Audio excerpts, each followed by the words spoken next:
think he has to show up no matter what. That's right. It's time for our Health Watch, and we are welcoming back our friend of the show, Dr. Syed Hussain of Trinity Health of New England. Good morning. Morning.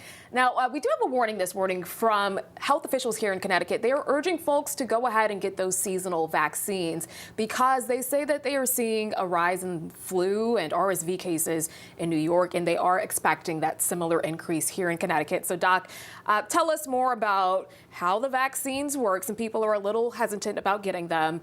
Who should get them and where they can get them? Let's talk about this. So it's very timely. So every year we look at the Southern Hemisphere, so Australia, for instance, and other countries to see, okay, how will our flu season pan out?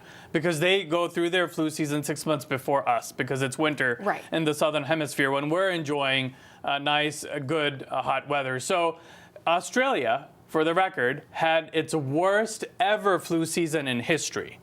With a large number of cases across the country. And we're seeing these trends.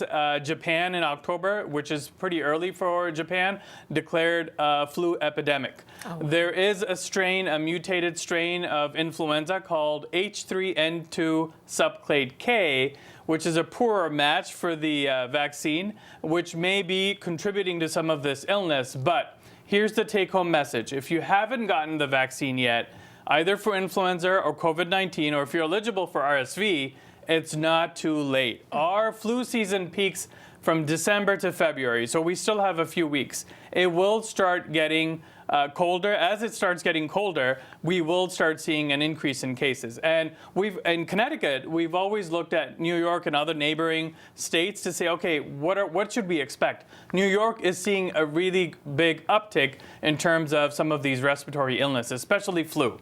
So, flu, influenza vaccine, if you're 6 months and above, you're eligible for the vaccine. Same thing for COVID-19.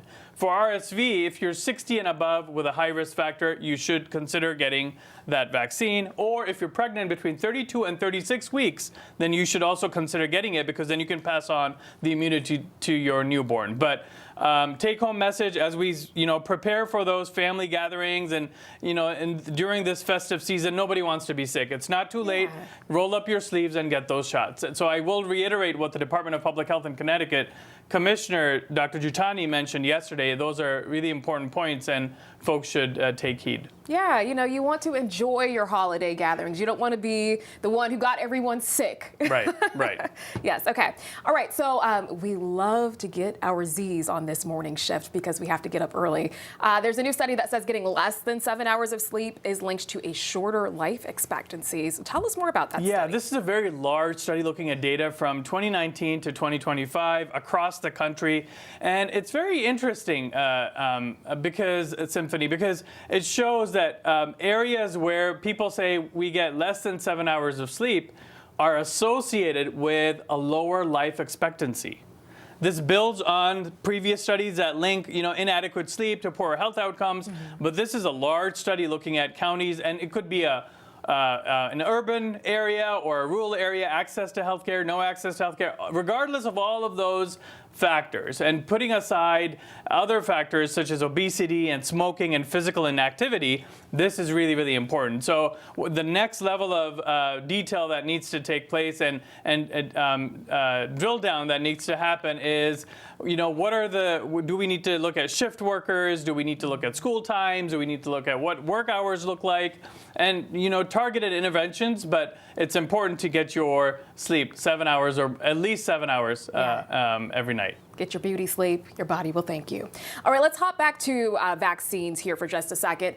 There is a new study that shows more Americans are refusing vitamin K shots for newborns. What's behind this change? Yeah, I'm glad you brought this up. So this is basically a supplement given to newborns because vitamin K levels will be low. Mm-hmm. Okay, it's not generally a vaccine, but there is probably hesitancy related to the overall picture. But it's important that newborns get this. It's a one-time supplement recommended by the American Academy of Pediatrics. It's important in clotting. To when there's bleeding, the blood can clot. Without vitamin K, there's a tendency to bleed. So newborns who actually don't get vitamin K at birth are 81 times more likely to have a severe bleeding episode. Oh, wow. And we've seen data, if you look at 2017 to 2024, the percentage of newborns not getting vitamin K is going up. So more targeted intervention, education, and basic awareness of what this is and why it's important. All right. Thank you so much for joining us. Sure. And we'll see you next week. Absolutely.